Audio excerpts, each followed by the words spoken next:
Hello, and thank you for joining me for Ask Gardener Lynn. You know, gardening can be a bit tricky sometimes, and just a little bit of help can turn a troubled garden around. So let's keep those gardens on track.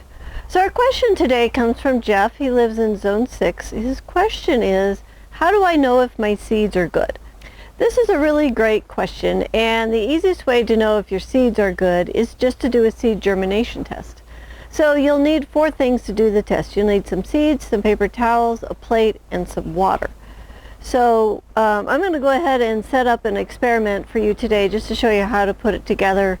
And what I have here is just a plate from my kitchen. This is 2 layers of paper towels that are soaked in water. And what I want to do is put my seeds on here. So I went and dug up some seeds that I would like to test. This first seed here, this is some little miniature pumpkins. I saved some seed from some pumpkins that I grew, and I wanted to test these to see if they were any good. So I have the seeds, and then I wrote up a little tag so that I know what I'm testing. And I'm going to put 10 seeds in here.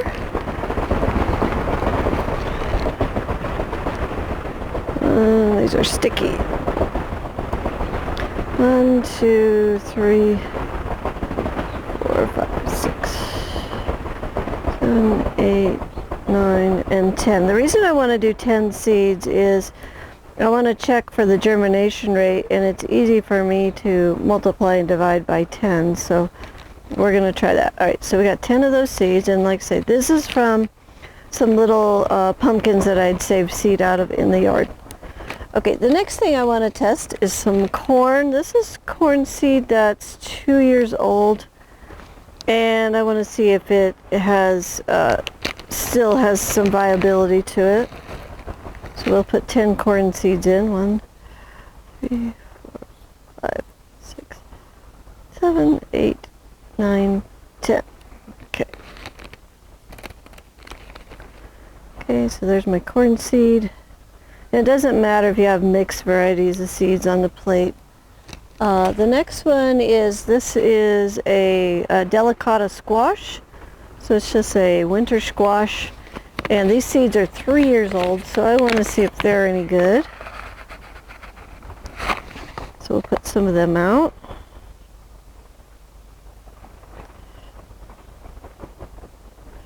Okay, we got 10 of those. And this is just a fun thing to do if you have kids or something and you're looking for a little project. This next one is Royal Burgundy bean. This is a purple-green bean. And these seeds are 12 years old. And so I'm going to see if they're any good.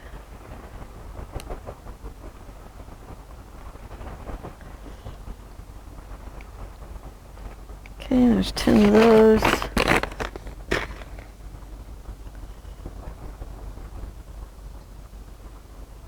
Oh, they're already getting slimy. Okay, and then this last one is, this is a yellow wax bean. These seeds are 13 years old, and it'd be good to test them, see if I want to plant them. 9, 10. Alright, so here on my plate, this is my yellow wax seeds. This is my Royal Burgundy seeds, my squash, my corn, and my pumpkins. And so the next thing I want to do with that is to go ahead and put some paper towel on the top of that, because the seeds have to stay wet. I'm going to add a little bit of water. Make sure we got everything wet. One of the things that I found out, because I'll take this in the house and put it on my kitchen counter, is sometimes the water will wick over the edge. So I just want to fold my paper towels so that it's not hanging over the edge of the plate. And that's just to keep the house a little drier. You don't have to do that, but it can make a mess. Alright, so the next thing I want to do with this is to put this in the house, someplace warm, where it's, 65, 70 degrees day and night. And then I want to keep this moist. Now here in Colorado, where our air is so dry, I will be putting water on this every single day, and just keep that moist. And then you can peek anytime you want. You can just curl up an edge and you can take a look. And it should take about a week to 10 days for the seeds to germinate. And like I say, it's just a fun thing to do, just to watch this happen. So that's how you get it set up. So once the seeds germinate, then I want to count how many of each seed germinated. And for the seeds, they're either alive or they're dead. There's no such thing as sort of alive. So if it germinates, it's a good viable seed. If it doesn't, then it's a dead seed. So let's say you have 6 out of 10, or you have less than that, you have what's called a low germination rate. And if this is the case, you want to go ahead and plant your seeds twice as thick. If you have no seeds that germinate at all, then I would just toss that batch of seeds and start over. Now, if you have more than 7 out of 10, you can plant at the normal rate that is recommended on your seed packet. And you can plant the seeds that you've germinated on your plate. So let's say the corn has come up and I want to put it out in the garden. I can go ahead and poke some holes and put those in the garden rows, you know, if you choose to do that, or you can compost them, feed them to the chickens, whatever you want to do. But these seeds will give us a lot of really great information.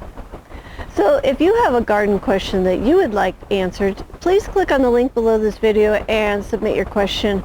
And if you'd like to learn more about high-performance gardening and want to see us grow a whole season of vegetables week by week for 33 weeks, then go ahead and sign up for the High Performance Garden Show.